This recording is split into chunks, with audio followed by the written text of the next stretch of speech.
All right, agenda for today is logistics for the exam 3 and the final exam, as well as logistics with regards to, and then we'll finish our discussion on regular expressions with showing how to read a file. And then we will talk about, I think we'll have plenty of time to talk about sorting after that. Okay.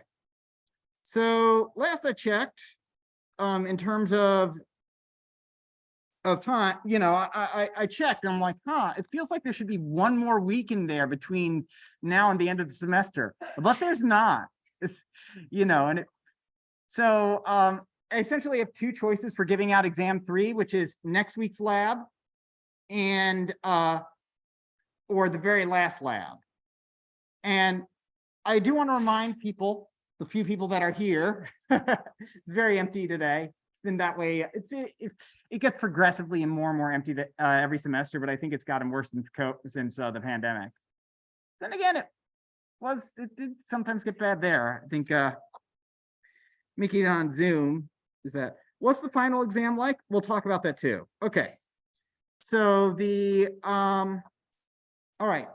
So with regard to exam 3, remember what we're going to do is that for our exam grade, which is worth 30% of your grade, what we're going to do there is that we're just simply going to take, we're going to have 3 exams, and instead of having them all 3 of them in count, we're going to drop your lowest. Okay. So with regards to, so that means if you're perfectly happy with the exam, you can skip the exam. If you're perfectly happy with the way your grades are, you can skip it or you can take it. What is exam 3 going to be on? It's going to be same stuff that exam 2 was on, plus dictionaries and a Monte Carlo problem. So something along the lines of, here's a game. I assure you, you've got a fair chance of winning. That's a lie. Please write a program that calculates the real odds. So something like that on the exam. So, and I do feel that next week is kind of the best time for that. I'll send out a practice exam either tonight or tomorrow. So you'll have a week to prepare. Then next Thursday before the exam, I can go over it like I normally do. And that will also tie in nicely to the final exam. Okay. Again, the practice exams, I think, are very good representations of what would actually be on the exam. Especially since they often contain more problems than normally would be there. Now, again, the final exam is 5 short questions and 5 large questions. The 5 short questions, you got to do all of them. The 5 large questions is that you choose 3 of the 5 questions. You choose which 3 you want to answer.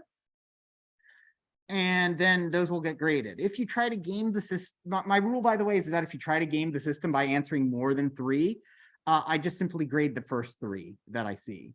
So if you try to answer 4, I'm just going to ignore the 4th and I'm going to grade the first 3. It's not because I do think people are going to try to game the system, but it's a protection I have against that. And also it just, helps me deal with the ambiguity of what if I did this. It's a rule and I can follow that rule now. So that seems like, so what are the 5 questions going to be about? So the 5 questions are going to be about, let's see, let's go ahead and open up Notepad very quickly because I don't need anything more exciting than Notepad for that. All right, so what are we going to use? What are we going to do? We will have one question on turtle analysis. Okay, so I will give one question about turtles. This one is one it's going to be some variation on a problem I've been doing for the past 2 semesters, and I really liked it, which is I give you a giant mess of code. It runs, it executes perfectly, but the documentation and variable names are terrible. In fact, the variables are named things in different languages and not all the same language. So I ask in the comments, okay, what does this variable do?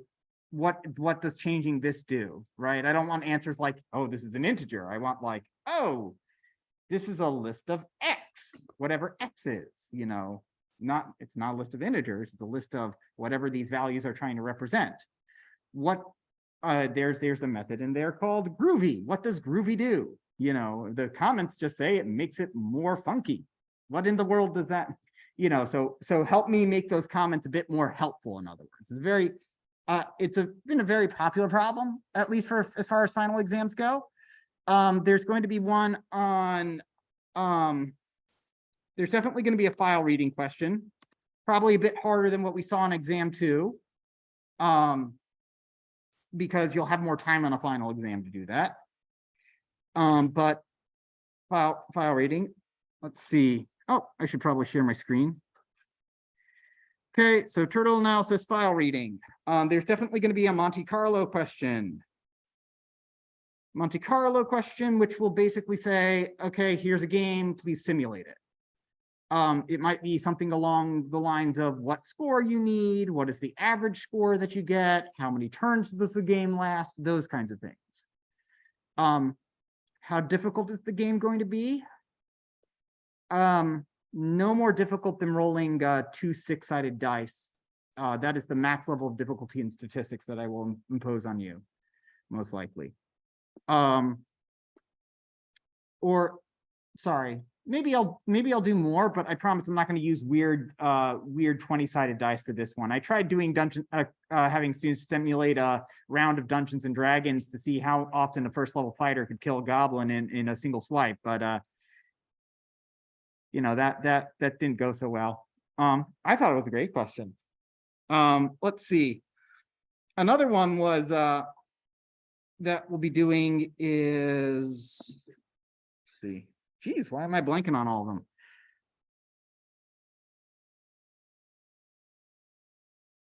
There's probably I believe there's probably going to be a list processing problem, and I'll get the rest to you as I review the final exam and rewrite it. But again, these are the kinds of problems the first 3 I definitely know that will be on there. Oh yeah, regular expressions. Now again, irregular expressions, I just taught them. They're completely optional, right? Completely optional problem. They're one of the things in the final, but they're one of the choose 3 of 5. So if you take the effort to go through this problem, so the lecture I'm going to do today, then you're gonna basically be able to get 25 points pretty easily. Okay, because that's how much this is. Each of the big problems is going to be worth 25 points, and each of the small problems are worth 5 points. Why? Because it gives you plenty of time to work on them. They also have like they did in exam 2, they also have a very broken down rubric for you to follow to say, okay, I can do this, but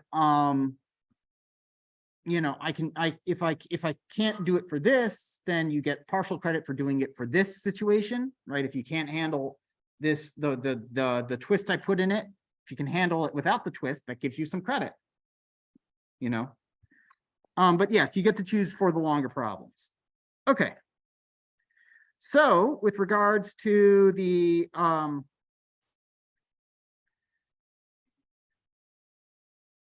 sure.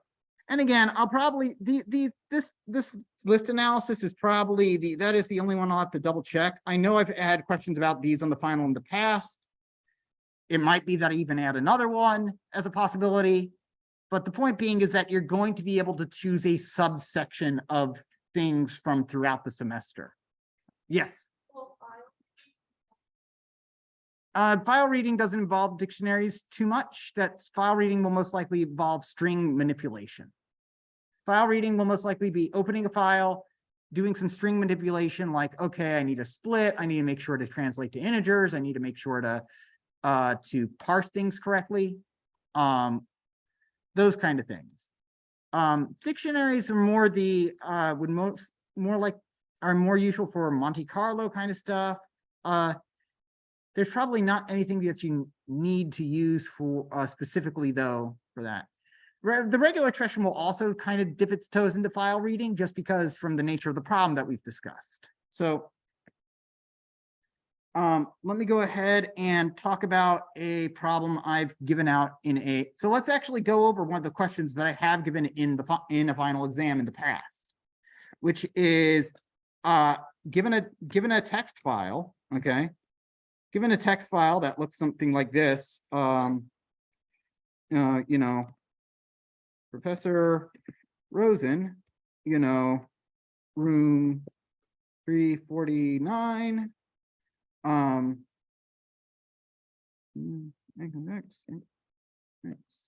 There's the phone number, right? My email is tug85861@temple.edu, okay? Or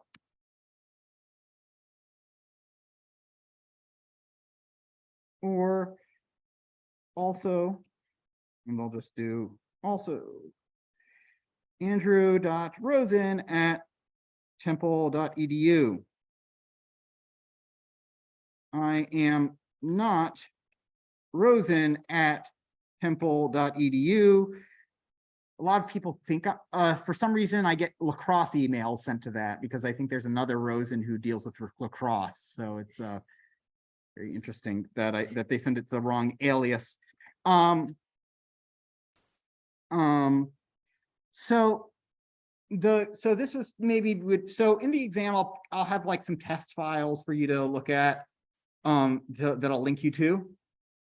And let's go ahead and drop this in GitHub, in Classroom, in ITP, email, and I'm going to call this email test. Email underscore test.txt.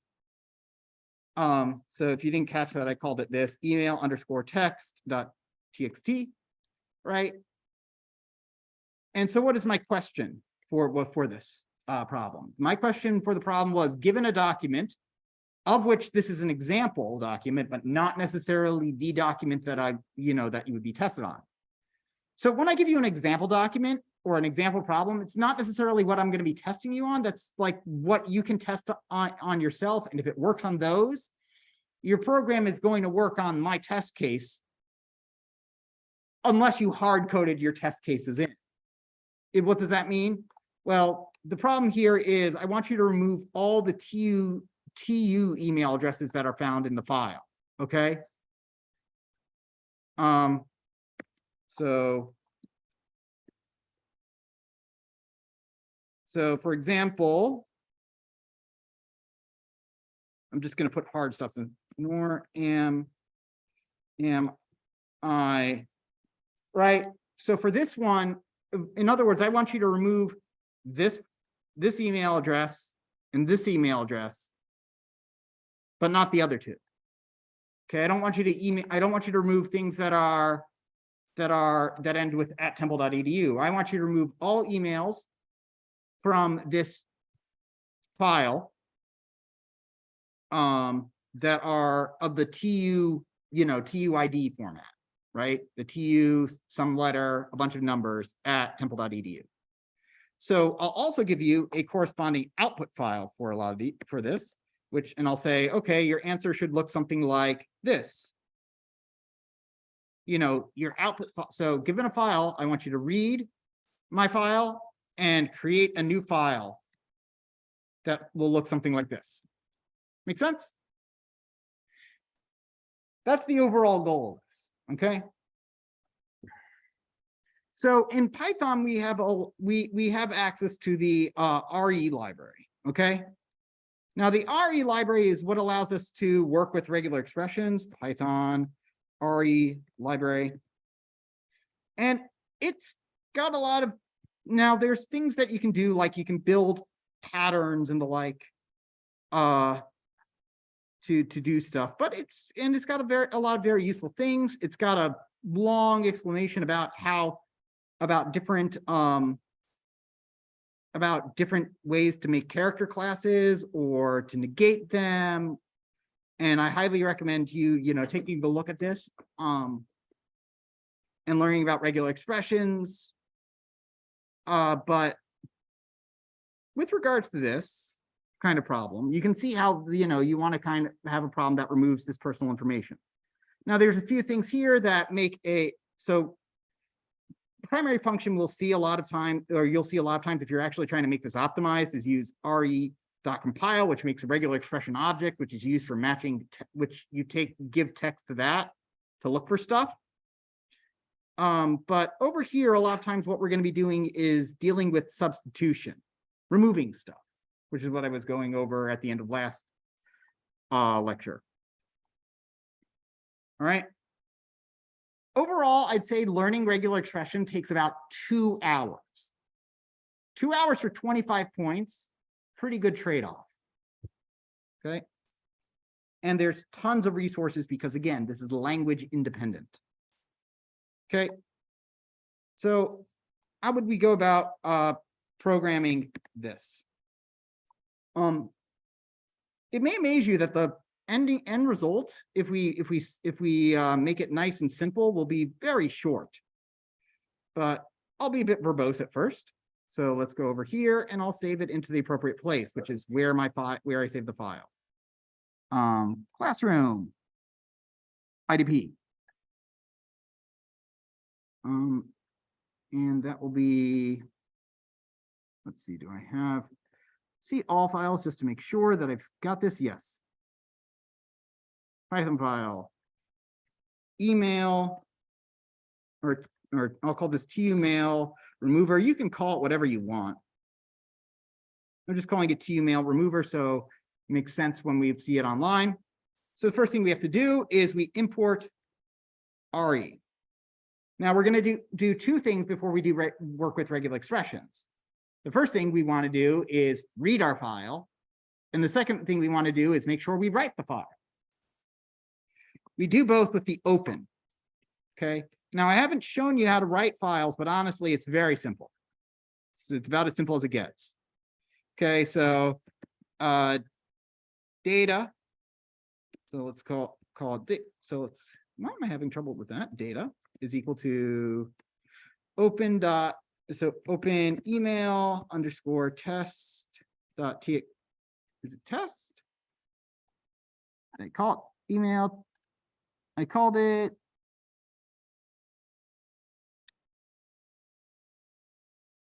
email test. Yes, email test.text. And what we're going to do is that we're going to open it in read mode and we're going to read through it. So for line in data, print the data, so print the line. And voila, we've read the file, right? Very simple there. So how would I take this file and write this to an external file? By using the open again, except what I'm going to do is I'm going to write something. I'm going to call this output for our output file is equal to open email output. We can call it whatever. It doesn't really matter for the sake of this argument. Email output.txt, and rather than giving an R for read, we give a W for write. This will open up a file, create a new file, open it up, and write that file. There's also one other thing it can do, which is that if this file already exists, it will overwrite it. So instead of printing this file, we can actually do something like this: output.write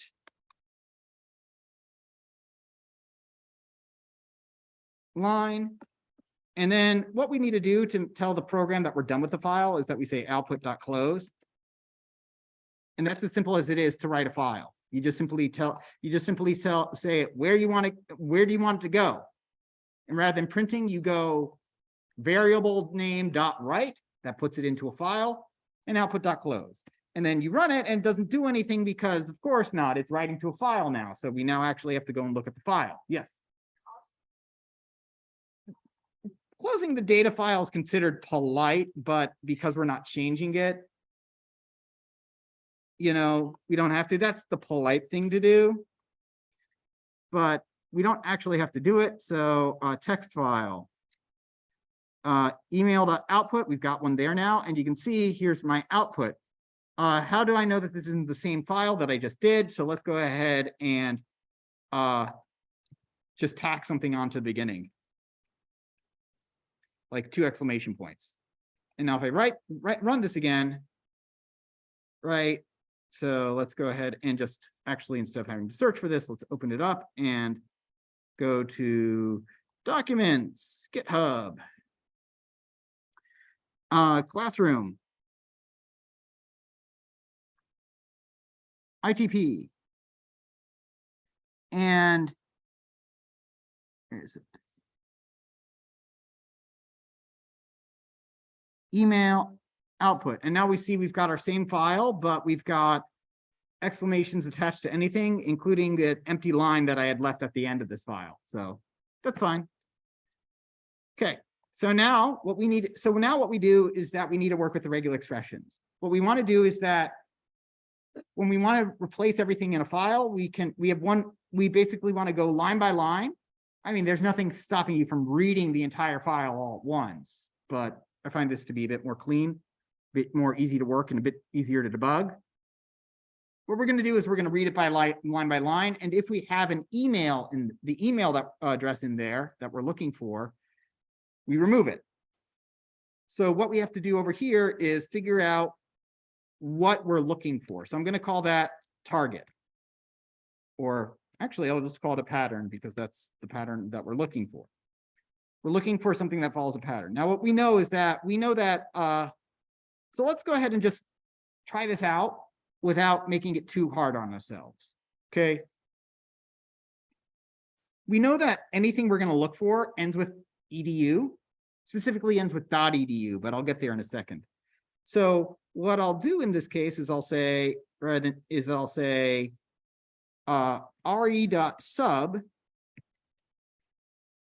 what pattern I'm looking for. I'm looking for edu. I'm going to go ahead and replace that with capital edu, just because that'll be easy to see. So from lowercase to capital case. And I'm going to look for it where? I'm going to look for it in line. So replace this with that, and I'm looking for it in here. And then I'll just go ahead and write that. Okay, and 1 second.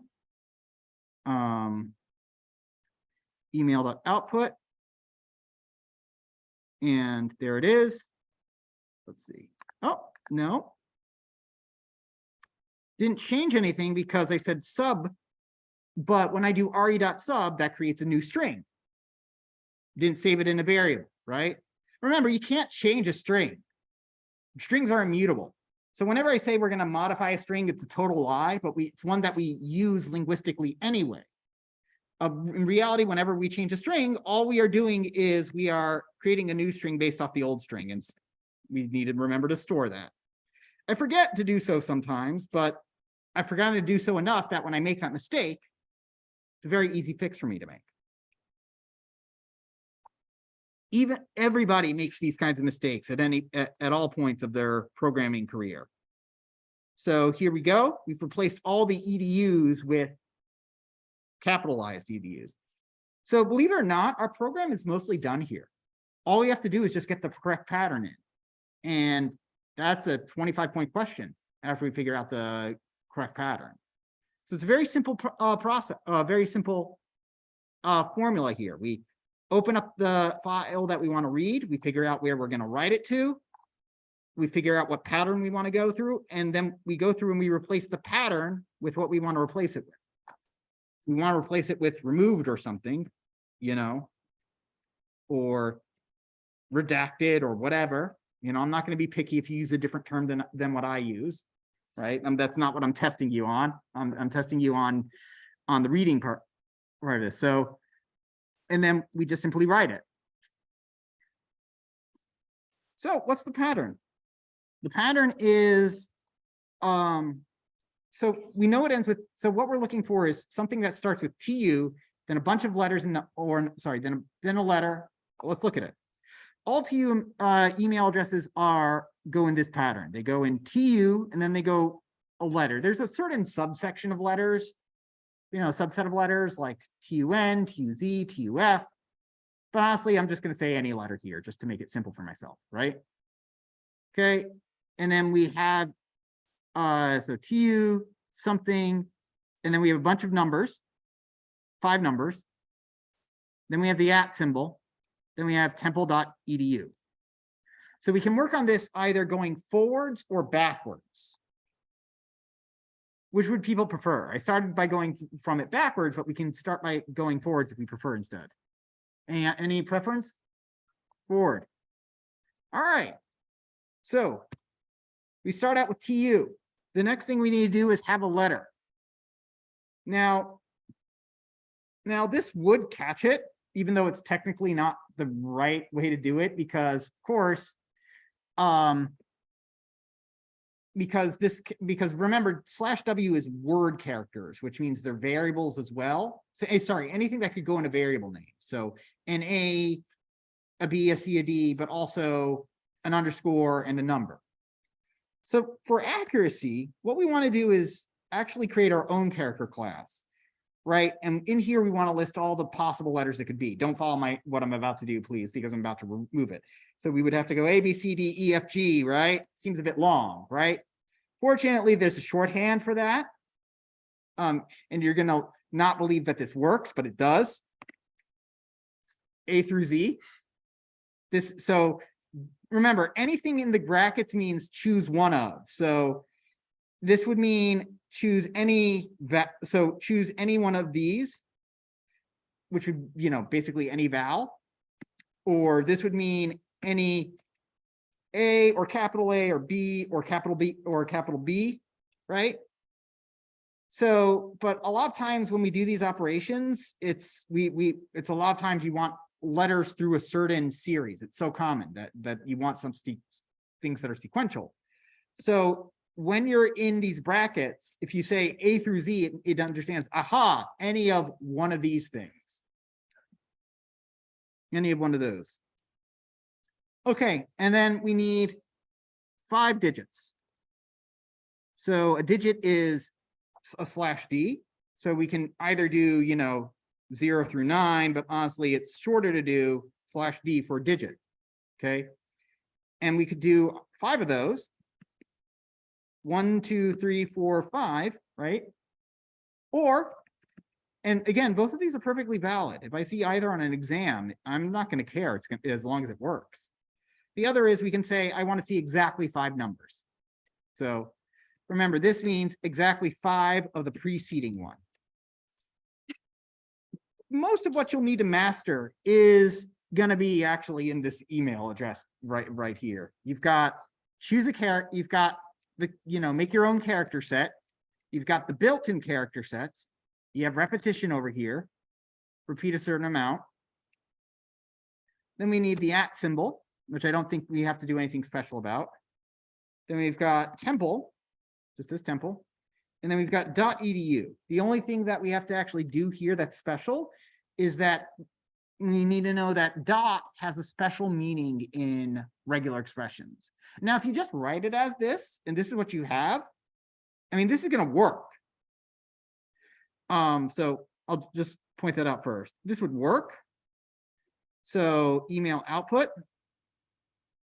This works, but it's not like 100% correct because of this dot.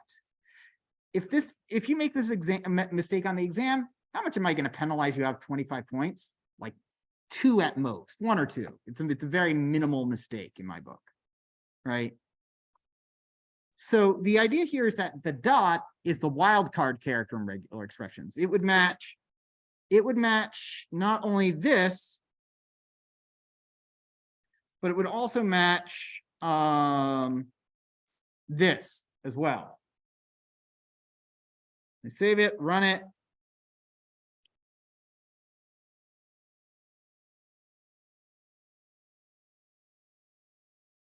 So that was my input.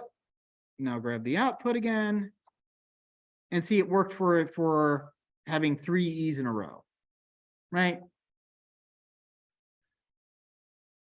what we really want it to do is so if we want to use an actual period, we have to use the escape character to say, hey, the next character coming up, it's a special character. It's a period. So I want to actually see a period rather than a wildcard character. Okay.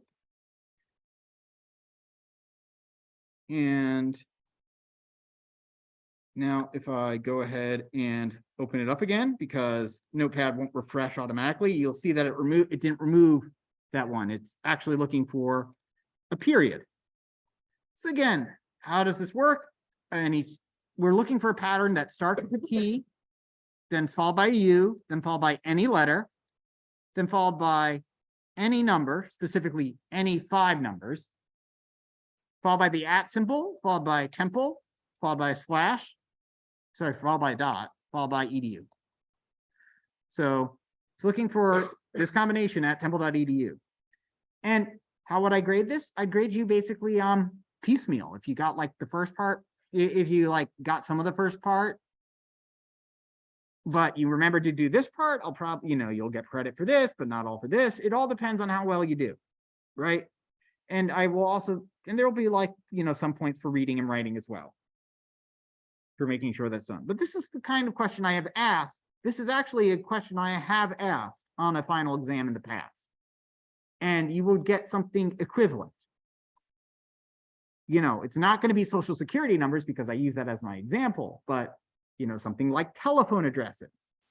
If the document had telephone addresses, it would be pretty much the same thing, only it would be /d//c, 3 dashes, 3 dashes.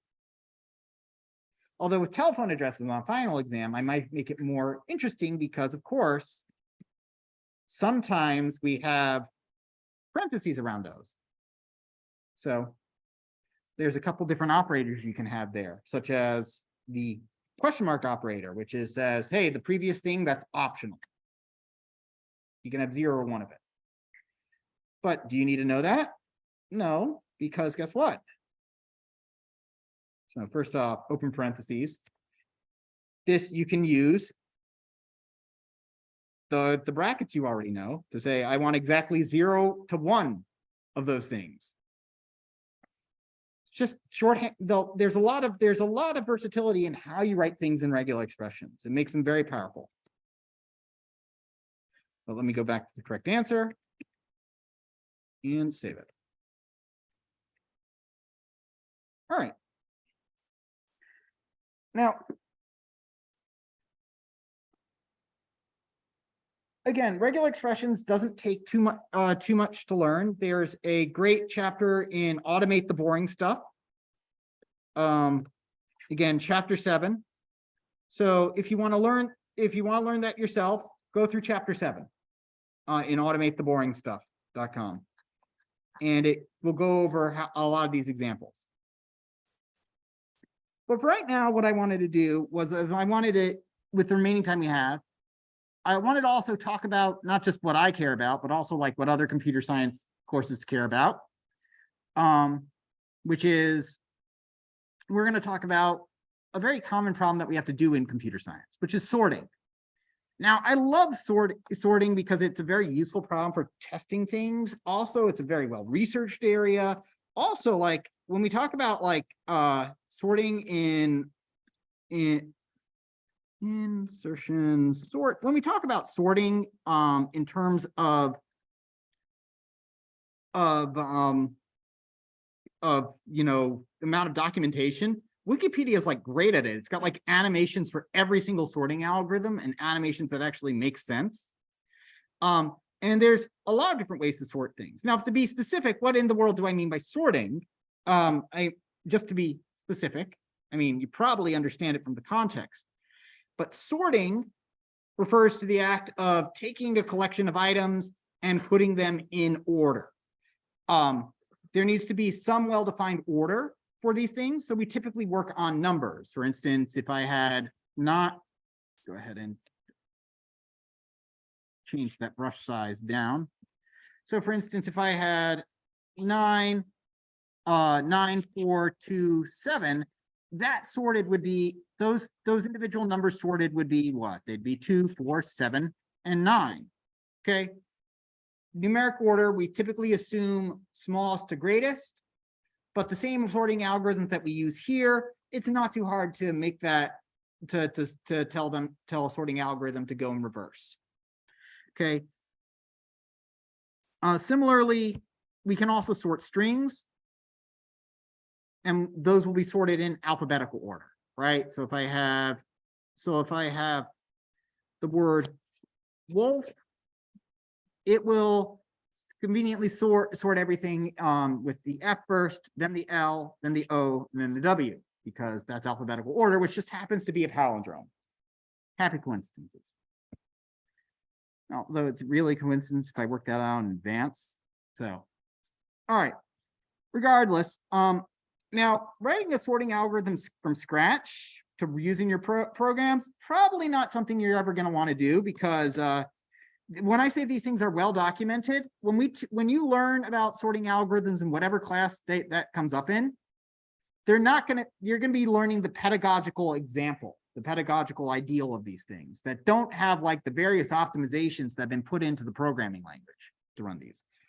Python has these things. So let's go ahead and say we've got a list called L, and we're just going to say it's got the numbers 2, 3, 7, 1, 4, 8. We do have a built-in algorithm to sort this. Sort L. Not sort, did I mean sorted? Okay, sure. Oh no, wait, L.sort, my bad. There we go, L.sort. Always confuse those two. You can see how. L.sort says, hey, if I've got a list, just simply, sort the list. It handles it automatically for you. There are some arguments that you can use here. For instance, L.sort. You can tell it to how you want to sort it specifically. Whether or not you want to sort it in reverse order. So let's say sort reverse equals true. And now it's sorted in reverse, right? Very useful there. There's also the built-in sorted function. And the difference between sorted and sort in Python is that sort sorts a list.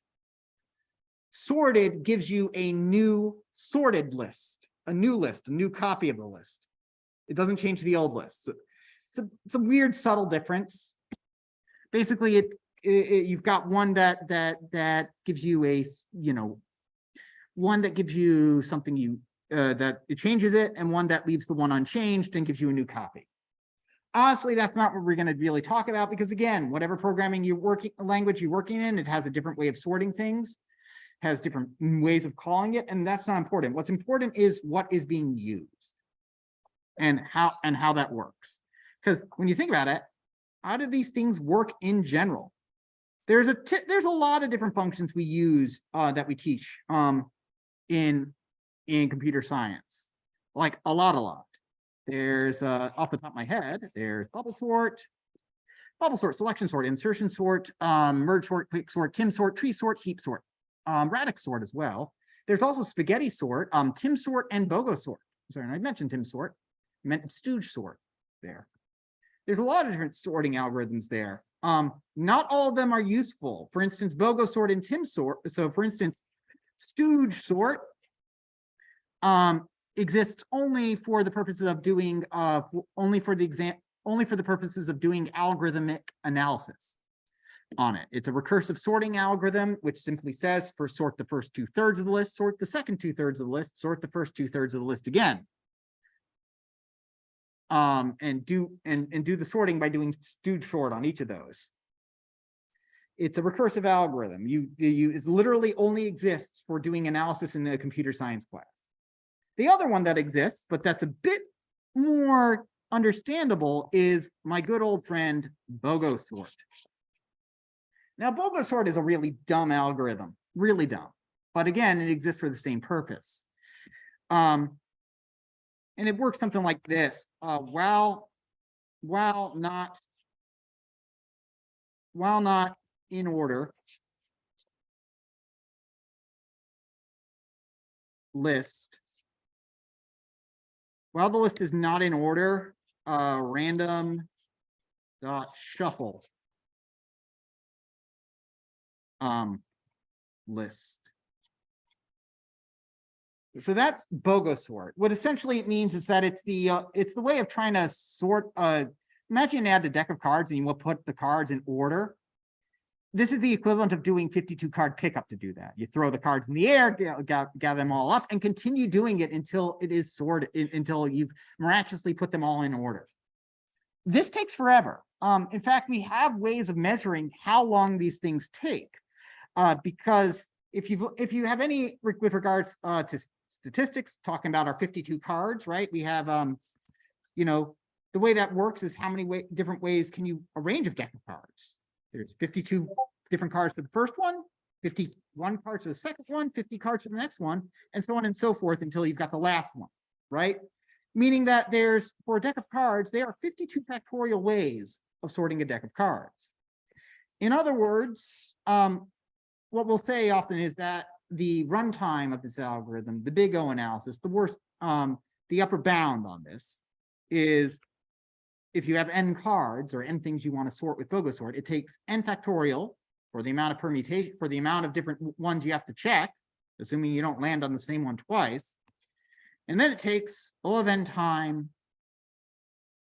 Then it takes n operations to check this. This is something you'll learn later on in your math concepts class for math concepts of computing. But for those of you who are not going to be taking another computer science class because this is your last one out, just know that computer scientists use a notation called big O notation to represent abstractly how things are measured in time, an upper bound on the limit of time that we take out. Now, the formal analysis of big O is both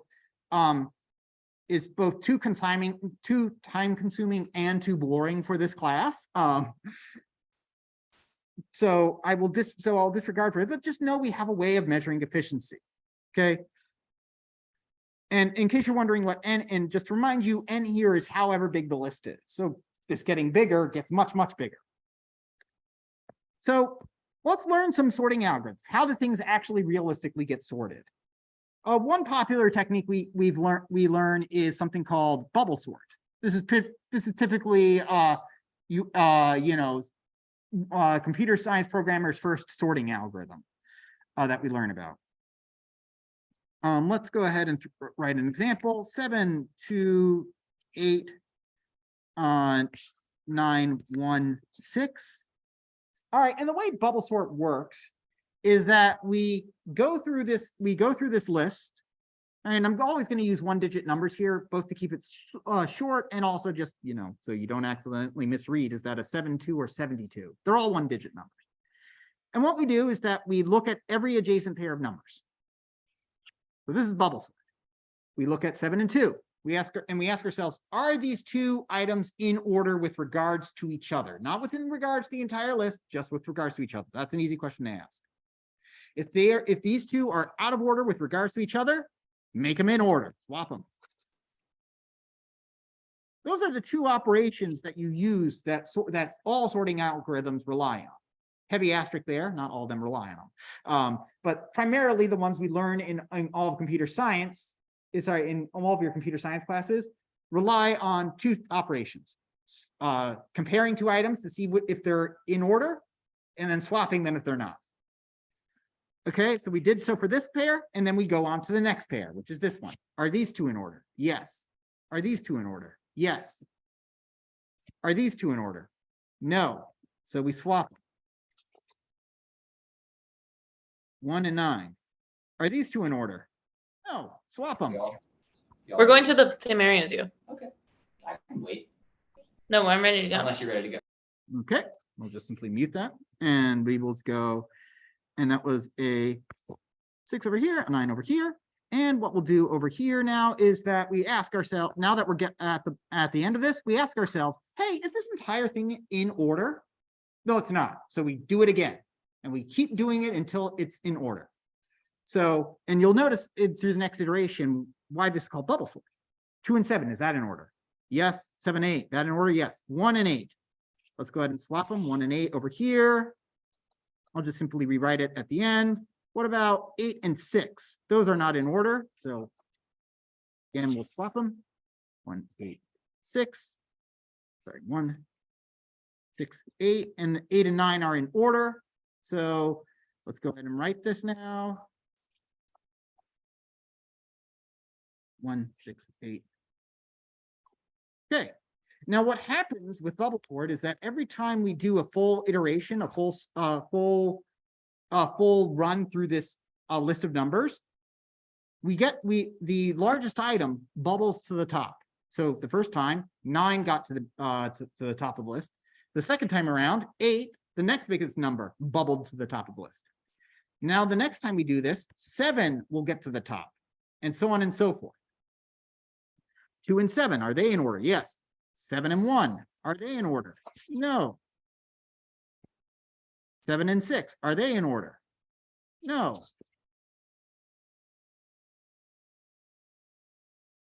And 7 and 8 and 8 and 9 are in order.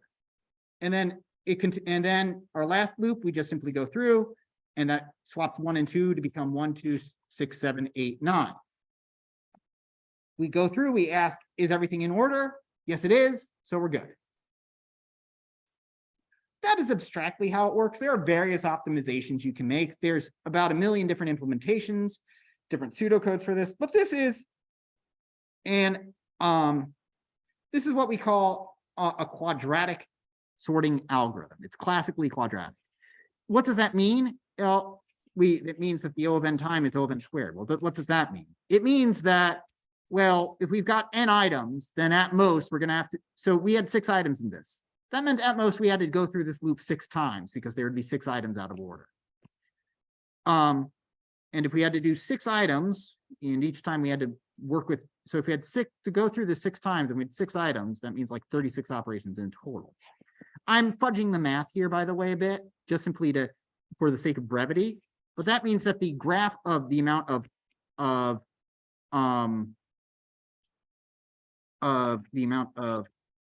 items that we have, in other words, n versus time, looks like this. So basically, as we add another item, it goes up. What does this mean in actuality? Because honestly, that's a graph that's kind of hard to understand, or it's abstract. What does it physically mean for us? What this physically means that if I double the size of the list from 6 to 12, it's going to take not twice as long. It's going to take 4 times as long. If I went from 6 items to 60 items, so if I had 10 times as many items, it would take 100 times as long. That's the difference. So sorting with some of these algorithms takes a long time. Bubble sort is we would normally say it's terrible, but BOGO sort exists. So I mean, that one by default has to be terrible. Another one, though, that is fairly simple is what we call selection sort.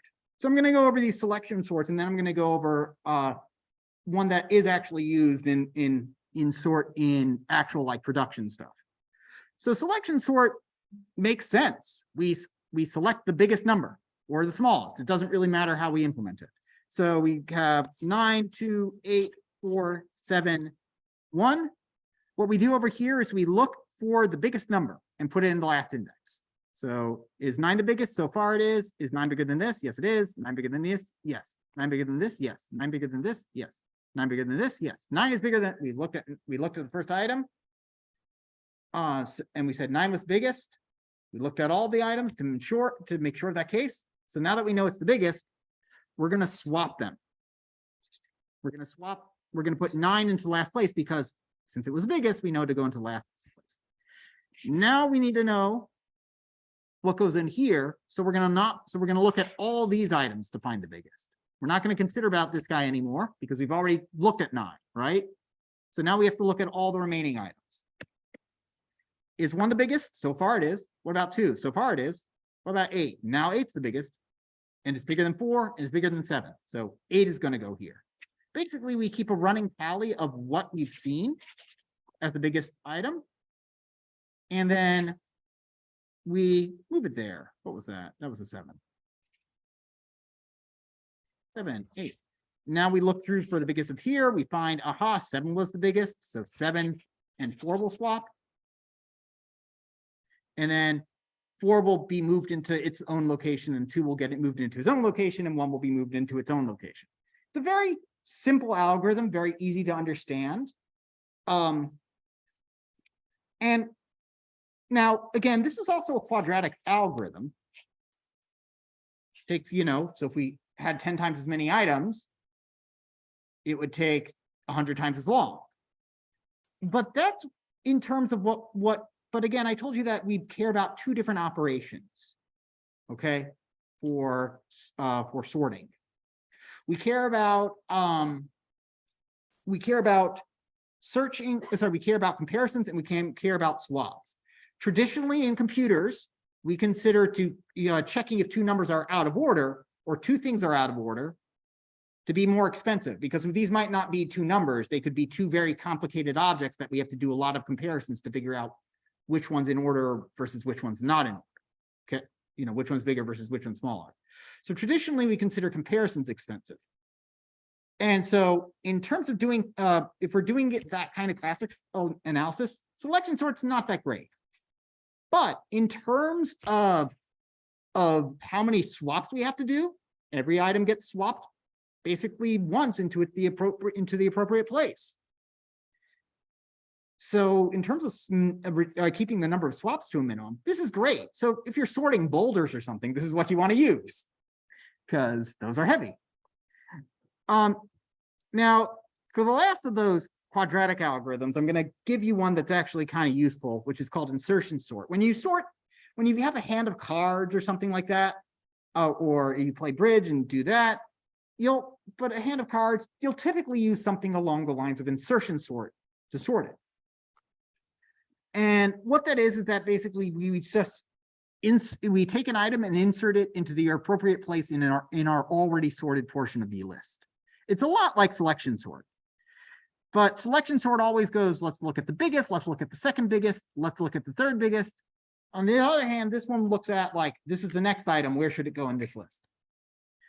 So over here we have 4 to, let's go with 4 to 1, 6, 7, 5. 4, 2, 1, 6, 7, 5. 2, 1, 6, 7, 5. Give us a bit more space here. And what we're going to do is that we're going to progressively build a more and more sorted list. Okay. So first off, let's look at the first item. Well, a list of size 1's automatically sorted, so we're done with the first item. Now let's look at the next item. So I'm going to use this line over here to indicate which everything to the left has been sorted, everything to the right has been unsorted, is yet to be sorted. Let's look at the next item, which is 2. What we do is that we compare 2 to 4. Are those items out of order? Yes, they are. Swap them. 2 is now at the front, so there's nothing else to sort, so that's in order. Now let's look at the next item. Is 1 and 4 out of order? Yes, they are. So let's go ahead and swap them. 4, 1. And now let's all continue going. What about 1 and 4? Oh, sorry, 1 and 2. Are those out of order? Yes, they are. So those are good. Now here comes the nice part about insertion sort. Next item is 6. Is 4 and 6 in order? Yes, they are. So we're done sorting 6. All right. Let's look at the next item. 7 is 7 in order with 6? Yes, it is. So move on to the next item. Is 5 in order with 7? No, it's not. So we swap 5 and 7. And is 6 and 7 in order? Is 6 and 5 in order? No, they're not. So we swap them. Is 5 and 4 in order? Yes, they are. So we can stop now. Now we've sorted all the items, so we're done. So insertion sort is awesome because it takes, for 2 reasons. It works really well on lists that are almost completely sorted, like really well on things that are completely sorted. Better than most top of the line algorithms, in fact. Why? Because, well, let's take a look at this. Let's say we've got 1, 2, 3, 4, 7, 6, 8. That's almost completely sorted, right? Doing insertion sort, we'll look, okay, we'll say 1's in the right place, then we'll say 2, 3's in the right place, 4's in the right place, 7's in the right place. Okay, now we need to add 6. 6 and 7 need to swap. We go on, we only have one swap. It's very efficient with regards to like sorting things that are almost done. The other thing is that when you're sorting data that you observe in the real world, especially if it's like a time series data, insertion sort takes advantage of these natural runs. What do I mean? Well, a lot of data follows this pattern, say temperatures or distances. If you're looking at orbiting systems, it follows a sinusoidal pattern. And this section is sorted already with regards to itself, as is this, as is this. These are things that can be taken advantage of. Insertion sort kind of does that. So insertion sort, while it does have a failure case where it doesn't work so well, it performs fairly better than you'd expect when I say it's also a quadratic algorithm. Where does it fail? A lot of sorting algorithms just don't do well with when you're trying to sort something it's already reversed. So finally, we're going to look at our last algorithm, which is going to be our introduction to recursion. Recursion is where we break something down into smaller and smaller problems and we solve the smaller problems by basically using the same process. What do I mean? Well, let's see with an example of quicksort. Quicksort is fairly straightforward for 1, 2, let's see, 4, I gotta make sure that's not a terrible example. 4, 3, 7, 6, 2, 1, 5, 8, 9. Okay. So the way quicksort works is that it works on selecting an item known as the pivot.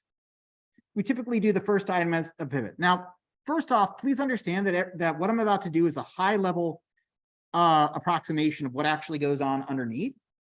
So when I say we're sorting these into piles, what actually happens is that there's this whole complicated partition function that effectively does the same thing I'm doing, but does it so that everything is done in order and you don't have to create auxiliary data structures to do it.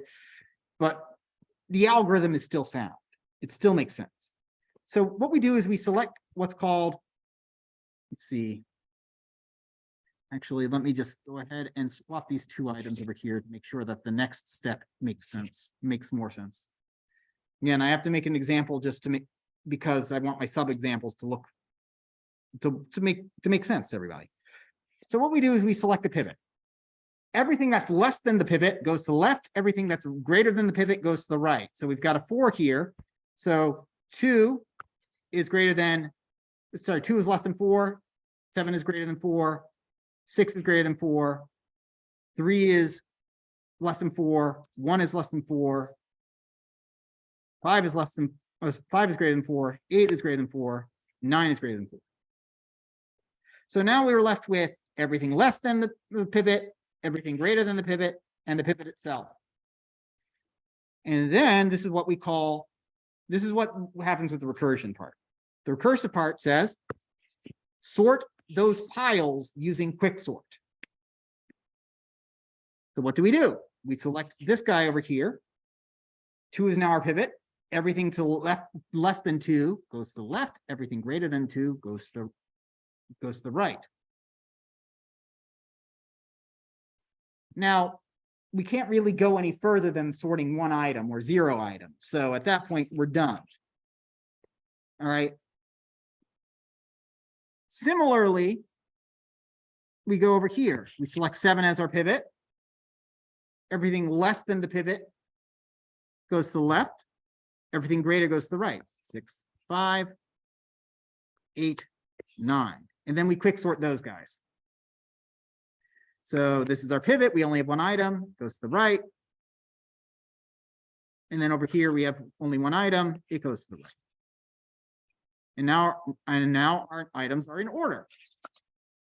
Yeah, it looks like this, but again, if you're talking about these with actual physical tiles, you'd be recombining these, right? Once we have this part, we'd say we'd recombine this into 1, 2, 3, and that would be the entire left side. But the entire point is that when you do quicksort, you take the well, there's actually a nice animation for it. Again, Wikipedia is amazing for these kinds of things. So here, right, that's our pivot. So it sorted everything less than it. So it keeps selecting a pivot, and what it's doing is that splitting everything that's less than the pivot to the left, everything greater than the pivot to the right.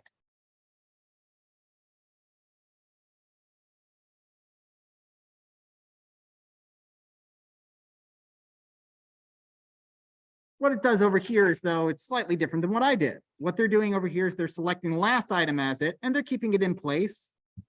And they're just simply saying, okay, the first half of the list is everything less, the second half of the list is everything greater. And it figures that out by doing that whole complicated partition thing I was talking about. Overall, this is actually a very good sorting algorithm. It was invented in 1959, and it is one of these sorting algorithms that we still use to this day, built into a lot of programming languages. Now, as I mentioned, a lot of sorting algorithms completely and utterly have trouble with if you give it a list in reverse. Quicksort's no exception. O(n) squared, worst case, but that's only if we give it those really bad cases. On average, most of the time, we're looking at what's called n log n, which is somewhere between, that exists somewhere between, and again, I understand logarithms are scary at this point in education. But it means that quicksort exists somewhere between quadratic and the linear time. Quicksort kind of exists like right here. It grows faster than linear time, but it's pretty good, but it's actually a pretty efficient runtime, this log linear time. It's a very efficient algorithm. If you don't believe me, try it yourself on something you need to sort, right? Where we sort, and again, it's a fairly straightforward process. Everything that's less than the pivot goes to the left, everything that's greater than the pivot goes to the right. And then you just simply do that. That's what recursion is. We take a problem and then we break, and then we solve those well, specifically, that's what divide and conquer using recursion is.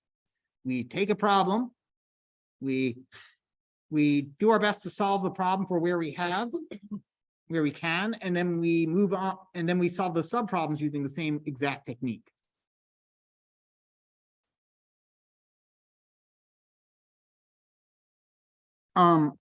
There's a whole lot of different sorting algorithms that exist. In fact, if we look down at the bottom of this very long Wikipedia article, there's tons of them over here.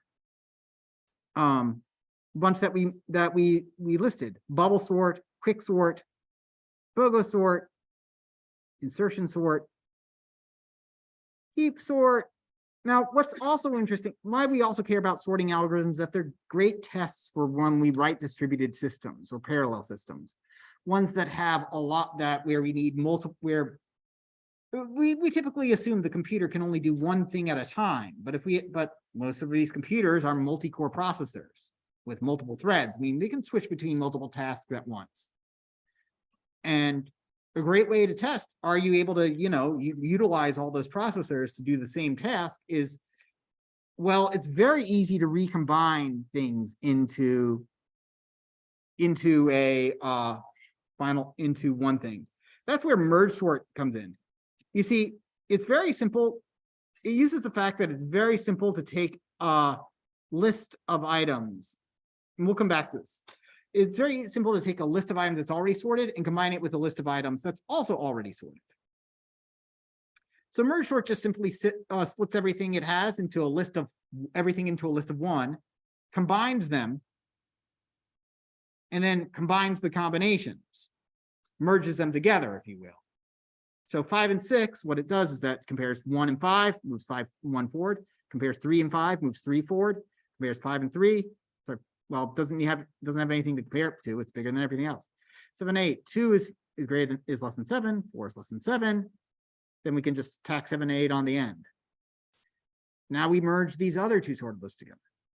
1 falls 2 and 3 compared, 3 and 4 are compared, 4 and 5 are compared, 5 and 7 are compared. We always move the smaller one over to our complete list. 6 and 7, and then 7, 8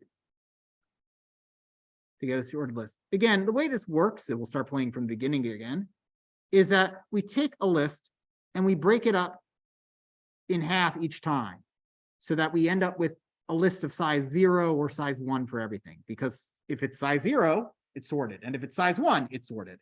Then we combine our sorted lists together, because it's very easy to combine sorted lists. What you do is you look at the front items and you take the smallest one, and then you just keep doing that. Here, 2 and 4, those are combined into the right order. Again, 5 and 6 over here. And again, you can see that basically that now, knowing that you can combine these things together very simply, you can take an item, so you can take a document, or you can take some data, give it to one processor to sort, give it to another, to give the rest of the data to another processor to sort. Then you'll have 2 sorted answers, and you can combine them fairly cheaply.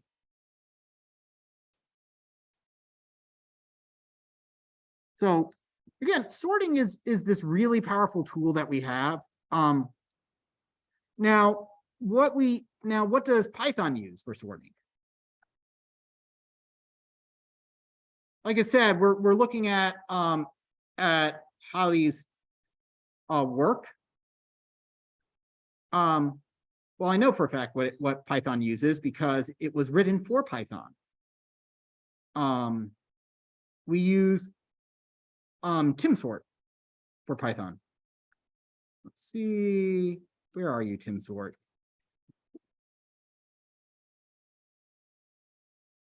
TimSort, it was written by Tim Peters, hence TimSort. Yeah, I mean, if you write an algorithm, you might as well name it after yourself. That's what happened with Shell. It's named after a guy with the last name Shell sort. And it was made in 2002 for the Python programming language, and it's pretty good. And it's been the standard version since 2.3, and basically Java's used it. Other programming languages have adopted. It's pretty good. But what that does is that Python, if you call sort or sorted, it will use TimSort, which again, it's a bit much to explain, so I'm only going to briefly go over it by saying that it basically uses the fact that insertion sort has these natural runs that it can exploit, and merge sort has it can exploit the fact that if you have 2 sorted things, it's easy to combine them together. So it's kind of a combination of using merge sort and insertion sort. And it works well, again, on that real world data, where basically where the data is either very close together, like, heights don't differ too much, they're within a certain range, or you've got like that sinusoidal motion that goes on. So there's a lot of different tools there.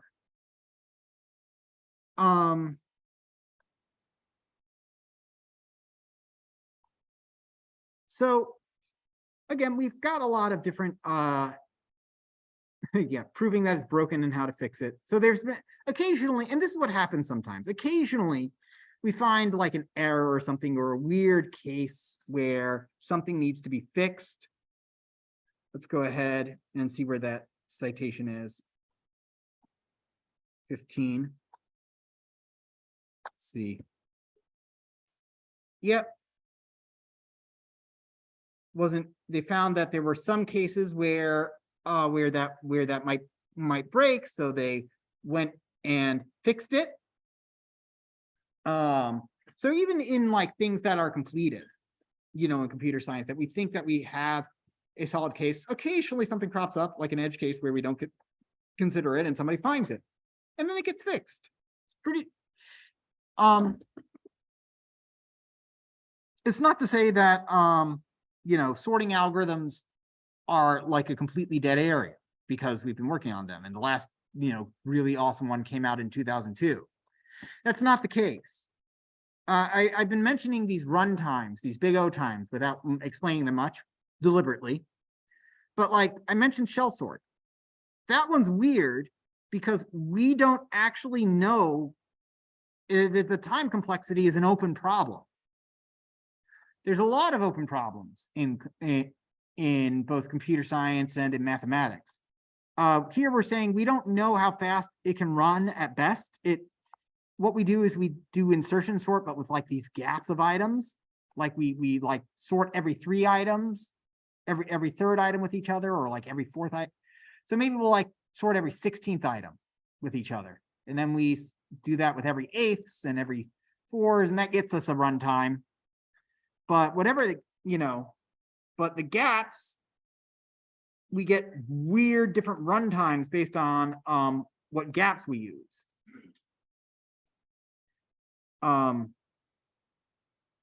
Like really weird runtimes, and we don't know what the bottom bound of those weird runtimes we can get are.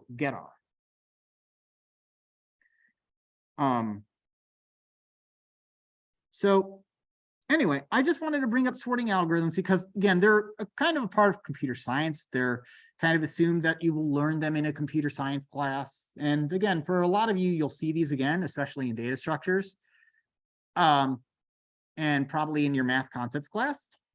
But otherwise, it was one of those kind of key topics I wanted to go over. A lot of problems can be solved by, sorting something. All right, so that is all I have for the day. I think on Monday, ideally, on Tuesday, ideally, what I would want to do is go over some data science stuff, if possible. We'd be looking at we'd have to do a quick crash course in graphing with Altier, but we'd want to learn about maybe doing some linear regression. I'll see if I can't pull something together with regards to that on Tuesday to see if we can do that. But otherwise, take care. Have a good week. Don't get too stressed out by the end of the semester. And good luck on your final projects. All right. Is it okay if I